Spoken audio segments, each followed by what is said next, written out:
ஒரு 8 மணி நேரம் ஊற வச்சுட்டு அதை நான் கொஞ்சம் 2 சவுண்டு வர வச்சு பாயில் பண்ணி வச்சுருக்கேன். அதுக்கப்புறம் பூண்டு கொஞ்சம், வெங்காயம் கொஞ்சம், இதெல்லாம் வந்து அரைக்கிறதுக்கு தேவையான பொருள். மிளகாய் ஒரு 10 மிளகா எடுத்து வச்சுருக்கேன். தனியா, இந்த வெங்காயம், சின்ன வெங்காயம் ஒரு 4-5 அதில் போட்டு அரைச்சிக்கலாம். அதுக்கப்புறம் புளி கொஞ்சம், தேங்காய் ஒரு 1/2 கப்பு. தேங்காயில் மிளகாய், தனியா, வெங்காயம் மட்டும் போட்டு இதை முதல்ல அரைச்சி எடுத்துப்போம்.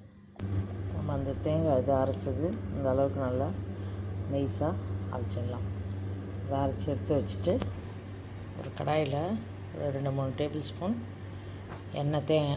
நல்லெண்ணெய் ஊற்றிருக்கேன். நல்லெண்ணெயில்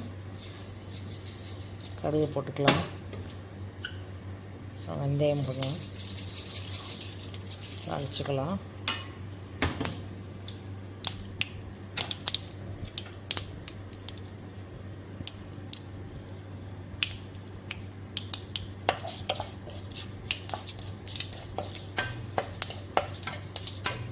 இது நல்லெண்ணெயில் பண்ணால் தான் நல்லாயிருக்கும்.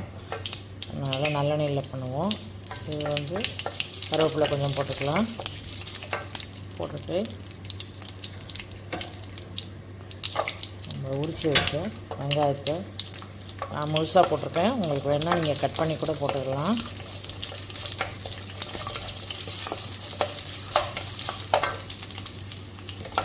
வெங்காயத்தை கொஞ்சம் நல்லா வதக்கிக்கலாம். வதக்கிட்டு பூண்டியும் போட்டுடலாம். இதே டயத்தில் பூண்டியும் போட்டு கொஞ்சம் நல்லா வதக்கிக்கலாம். இந்த அளவுக்கு நல்லா வதக்கிக்கலாம். வதக்கிட்டு இந்த டயத்தில் நம்ம அரைச்சி வச்ச தேங்காய், மிளகாய், தனியா, வெங்காயம் இந்த பேஸ்ட்டை இதை போட்டுக்கலாம். இதையும் கொஞ்சம் நேரம் கைவிடாமல் வதக்கிக்கலாம். நம்ம வேறு ஒன்றும் தனியாத்தூள் எதுவும் போட போகிறதில்ல, மிளகாத்தூள், தனியாத்தூள் எதுவும் போட போகிறதில்ல. அதனால் நம்ம இது தான் காரத்துக்கு எவ்வளோ காரம் வேணுமோ நம்ம இதிலையே போட்டுக்கலாம்.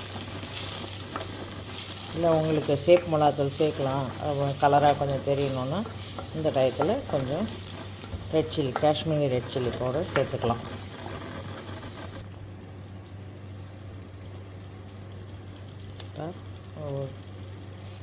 மஞ்சத்தூள் கொஞ்சம் போட்டுட்டு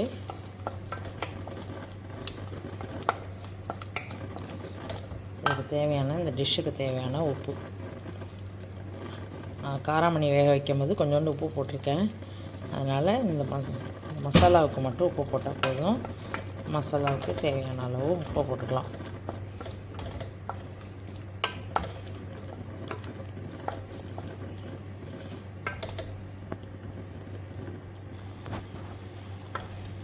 ஒரு 2 நிமிஷம் கொதிக்க விடலாம்.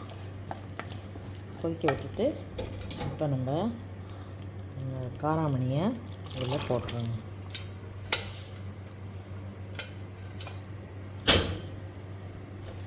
காராமணியை போட்டுட்டேன். தண்ணியோடையே போட்டுருங்க, அதுதான் நல்லது.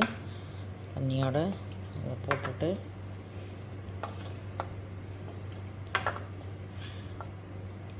அது கொஞ்சம் நேரம் கொதிக்கலாம். அதுக்கப்புறமா நம்ம வந்து போட்டோடனே புளியையும் நம்ம எடுத்து வச்சுருந்த புளி கரைச்சலையும் எடுத்து அதில் போட்டுடலாம்.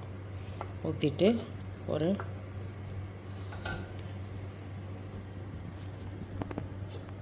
கொஞ்ச நேரம் நல்லா அந்த கொதி வர வரைக்கும் கொஞ்சம் நேரம் மூடி வச்சுருவோம். ஒரு 5 நிமிஷம் நல்லா கொதித்த பிறகு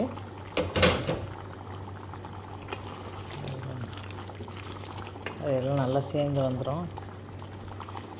இந்த ஸ்டேஜில் கொஞ்சோண்டு வெல்லம் போட்டுக்கோங்க. புளி போடுறதுக்கெல்லாம் வெல்லம் கொஞ்சம் போட்டால் டேஸ்ட்டாக இருக்கும், அதனால் போடுறது. உங்களுக்கு வேணும்னா போட்டுக்கோங்க, இல்லைன்னா விட்டுடலாம், நீடு கிடையாது. போட்டுட்டு ஒரு 5 நிமிஷம் கொதிக்க வச்சுட்டு இறக்கிடலாம். அவ்வளோதான்.